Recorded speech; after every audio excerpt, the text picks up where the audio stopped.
So hello everybody, today I'm going to make a video blog about a fairly controversial topic, that is the cause or the origins of transsexuality. I say it's a controversial topic because it's not very well understood what causes transsexuality, and well, there's two camps in this kind of debate. Usually there's some people that will say, well, being transsexual is genetic, and there's some people that will claim that being transsexual is a mental illness. And still today, unfortunately, there's many psychiatrists that believe being transsexual is some kind of mental illness that needs to be treated in well, by therapy and medication, but whatever. I personally believe that being transsexual is an entirely genetic thing, at least in most cases. And I believe that in order to understand where transsexuality comes from, it's important to understand human sexual differentiation. So, well, despite what the media would have us believe, men and women do not come from different planets. They're not two different species. We're actually one species. So when a baby is conceived, you have a sperm and an egg that come together. Each of them bring half of the genetic code and fuse together to form the first cell of this new organism.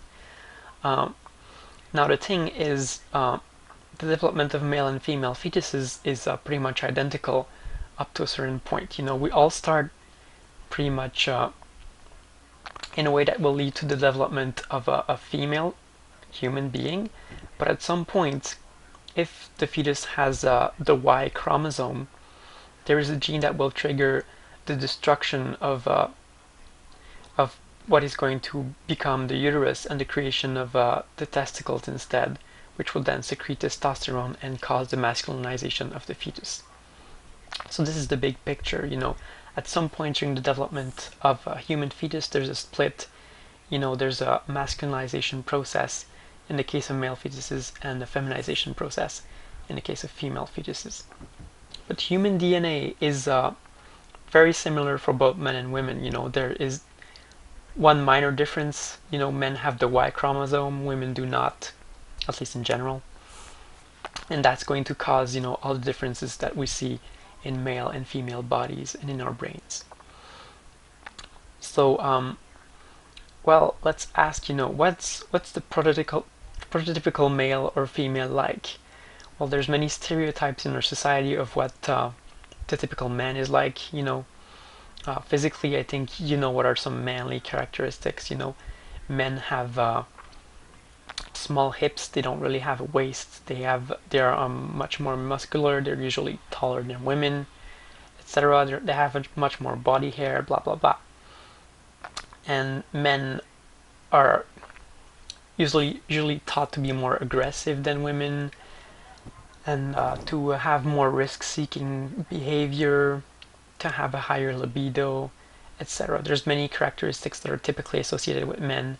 There's also typical mannerisms that are associated with men versus women, etc., etc. But in the case of transsexuals, well, something happens that causes us to have, well, to become not differentiated sexually in the way that most people are. That is, we get a female brain in a male's body in the case of male to female transsexuals. So how does that happen and why? Well, I'm going to talk a bit about intersexuality here. If you don't know what an intersex person is, well, in some cases, in the sexual differentiation of an unborn baby, there are genetic mutations that will cause this differentiation to follow an abnormal path. So you can have a male baby that will be born with a very small penis and a small vagina at the same time, and usually they're not functional. This happens because something went wrong with the genes. There's been an error in the genes. And there can be lots of possible variations that happen. There are also men that are born with a uterus inside of their abdomen, but they don't know it exists until they find out later in their lives. and this is caused by very specific genes. Intersexuality is pretty well understood, and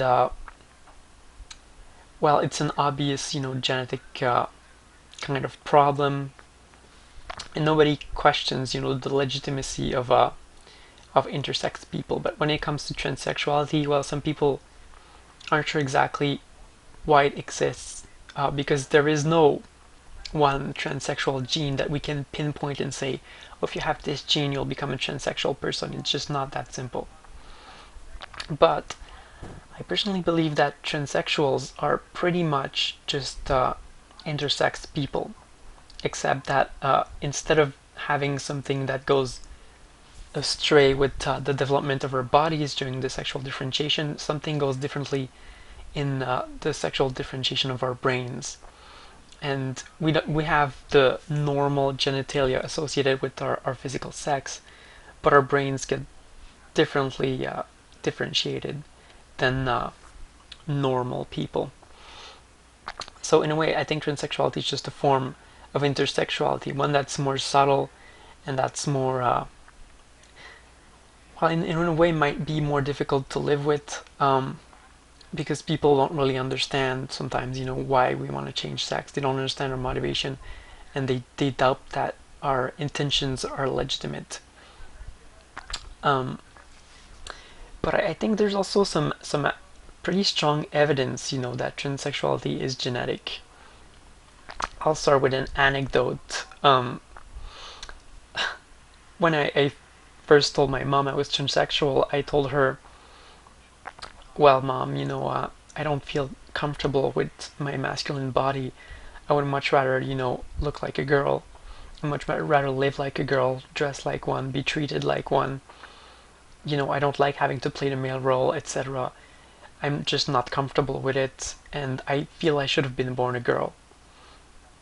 And she got a little frustrated, and shortly after she told me, well, you know what, your father told me exactly the same thing. Your father said those exact same things before you were even born. And well, long story short, my father left my mother shortly after I was born, and I never met him. So that's where the frustration comes from. But I have some reason to believe that my father might have had a similar gender identity disorder to the one I have, and that I might have inherited this. And there have been some studies on this kind of thing that have shown that if a person has a gender identity disorder, it's much more likely that his children will have a gender identity disorder as well. Of course, these studies are still hotly debated. I believe they had some pretty small sample sizes. Maybe it's hard to find people with GID that have children.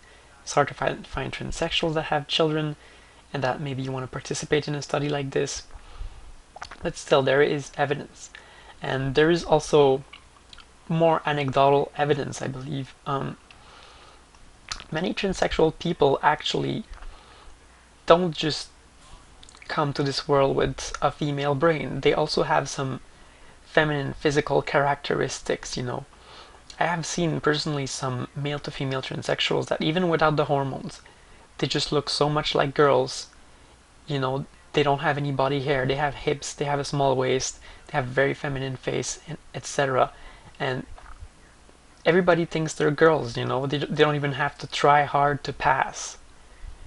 So is this just a coincidence, I personally think that this is just evidence, that something in those people's genetic code caused their sexual differentiation of their bodies to go differently from that of a normal male.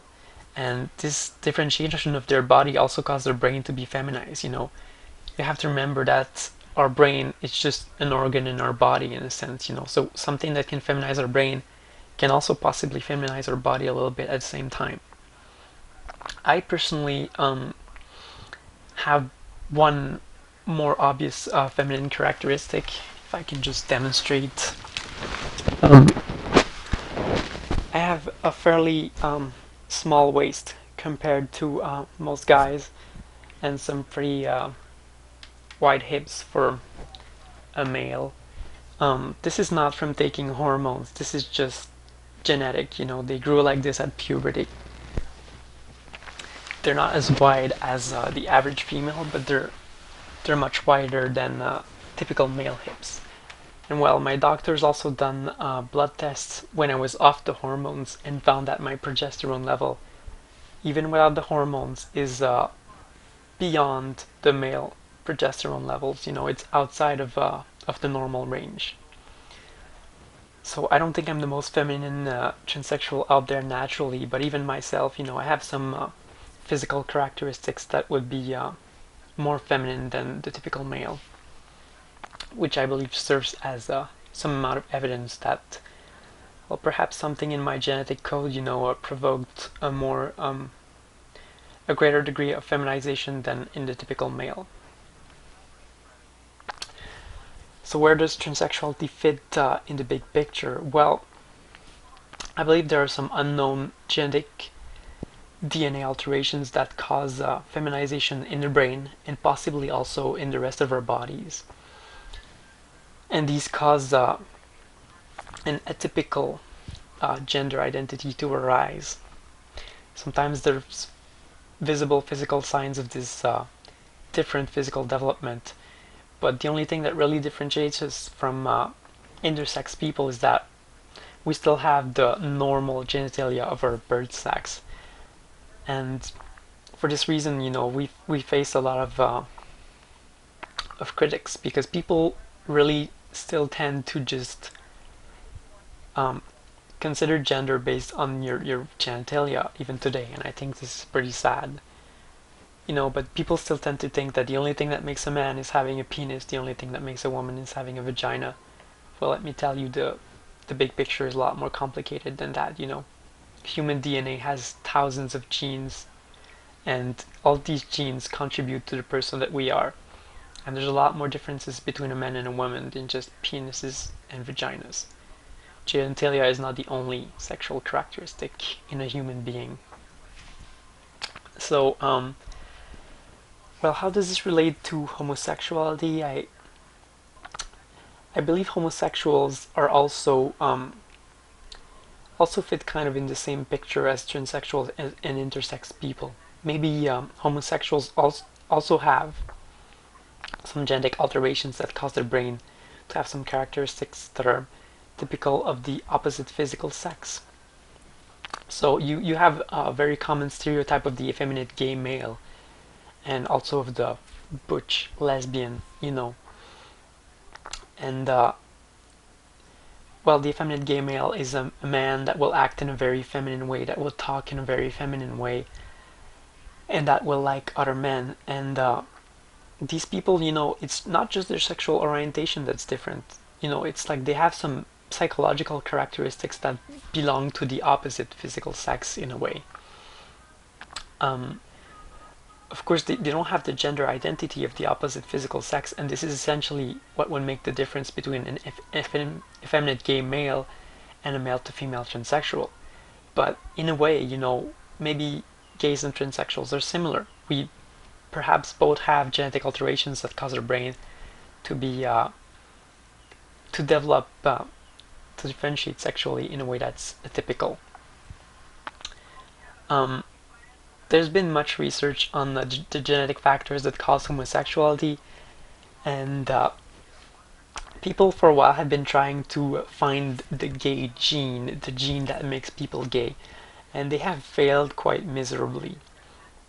And I think the reason for this is simple. It's that there's probably many roads that lead to homosexuality or to transsexuality,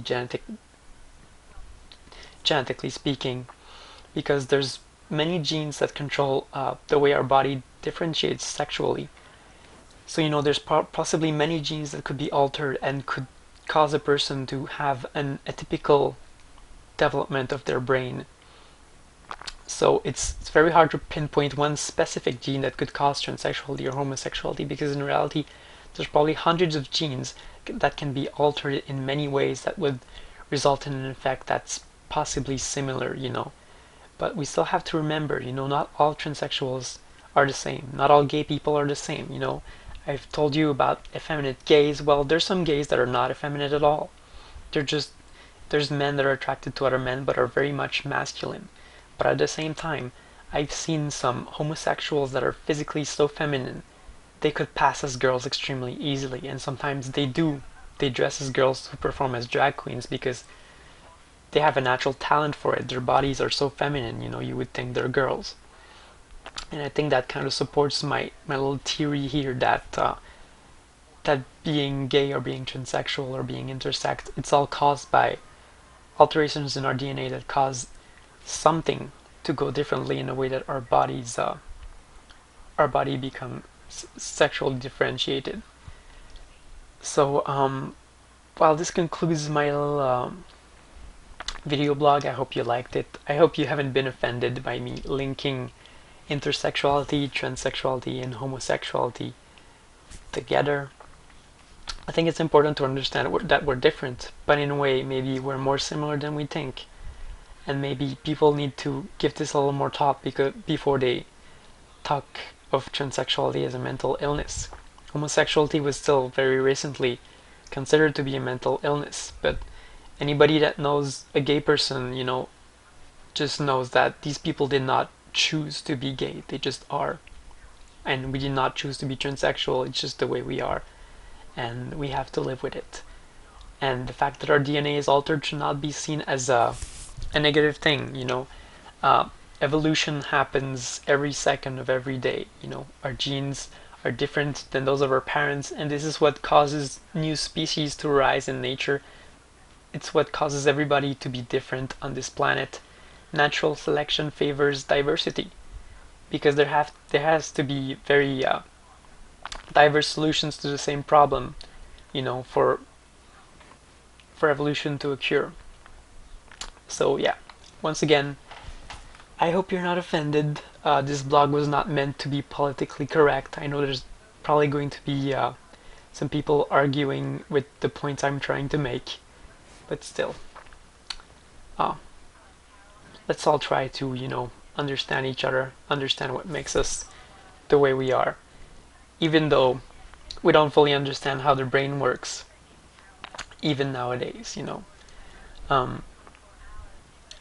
There's still much research going on, in what is a naturally feminine psychological trait, what is a naturally masculine psychological traits. Psychiatrists and psychologists are still doing experiments in the lab to try to figure out what's the difference between a man and a woman.